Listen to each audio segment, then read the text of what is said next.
Hello to you, Bruce. It's a massive pleasure to speak to you. You've taken time out of your walk to speak to us. Before we talk about the campaign, if you can, just how bad is it in your industry at the moment? Morning, Gareth. Morning, everyone. Yeah, it's really bad. I mean, I'm in the tourism industry. I'm a guide.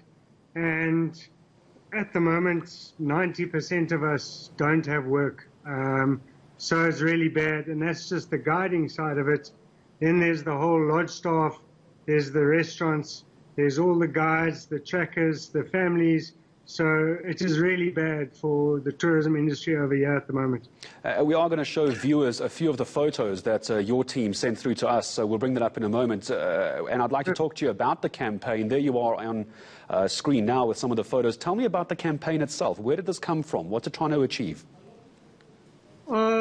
Gareth, the campaign, what we're trying to do is we're trying to raise funds for the Hlokomela herb garden, which is a garden that organic gardening with the local communities, which took on a project to provide food parcels for the local communities, the ones who are affected by the coronavirus. But then with the complete collapse of tourism, their funds dried up and they had absolutely no funds, because they supplied all their foods to lodges and to local restaurants in the area. So they could not provide these food parcels.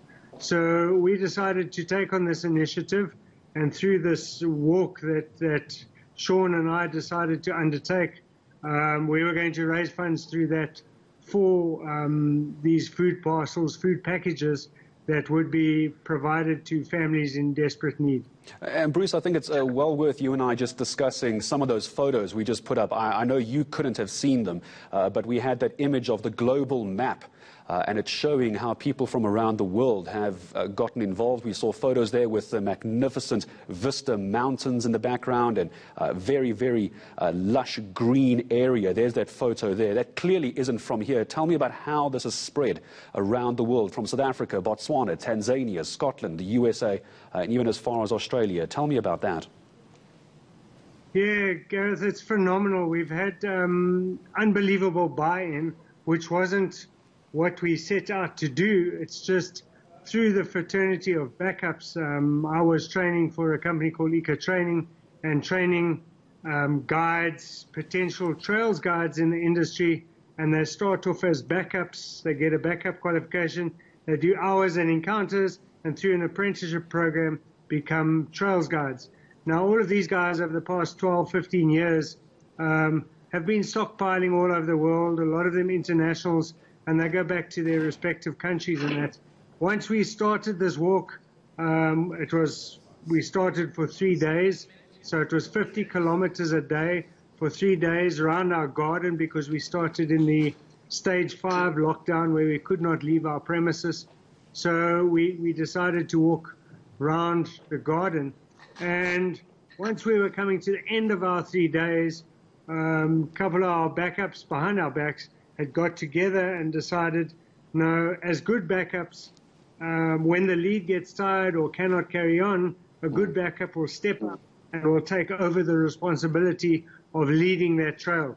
So these guys came on air and they said, well, that's what they're going to do. They're going to pick up the baton and they're going to carry on with this project and walk for the next 150 kilometers. So that's how the whole backup program started.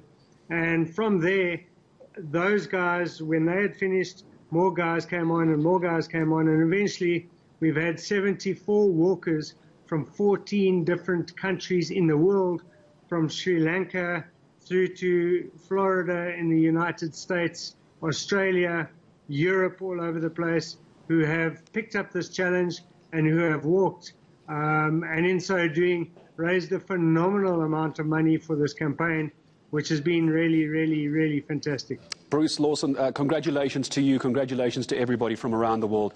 If anyone wants to go and see those beautiful photos and videos of that walk, go and look for Tshembo Africa Foundation on Instagram. Bruce Lawson from that foundation joining us here on ENCA.